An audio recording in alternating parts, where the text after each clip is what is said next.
ડભોઈ સરકારી હોસ્પિટલની ભયજનક હાલત જોવા મળી છે।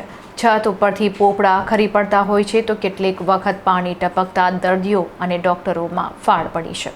ડભોઈ શહેર અને તાલુકાના 118 ગામડાઓ માટે સંજીવની સમાન ગણાતી મુખ્ય સરકારી હોસ્પિટલ હાલ પોતે જ બીમાર હાલતમાં આવી ગઈ છે।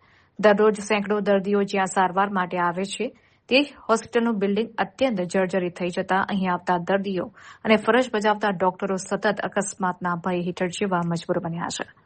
હોસ્પિટલના લેબોરેટરી વિભાગ સહિત કેટલાક વોર્ડમાં છત પરથી પોપડા ખરી રહ્યા છે અને ચોમાસામાં પાણી ટપકવાની ગંભીર સમસ્યા સર્જાઈ છે। ચોંકાવનારી વાત એ છે કે કેટલાક રૂમોને ઉપયોગ માટે અયોગ્ય જાહેર કરાયા હોવા છતાં જગ્યાના અભાવે તેનો ઉપયોગ ચાલુ રખાયો છે।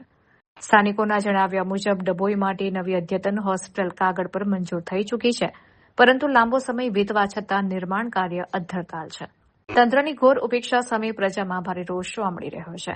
જો સમયસર પગલાં લેવામાં નહીં આવે અને ભવિષ્યમાં છત તૂટી પડતા કોઈ જાનહાનિ થશે તો તેનું જવાબદાર કોણ રહેશે તેવા સવાલ ઉઠ્યા છે। સ્થાનિકોની માંગ છે કે નવી હોસ્પિટલ બને ત્યાં સુધી વર્તમાન ઇમારતનું તાત્કાલિક સમારકામ હાથ ધરવામાં આવે।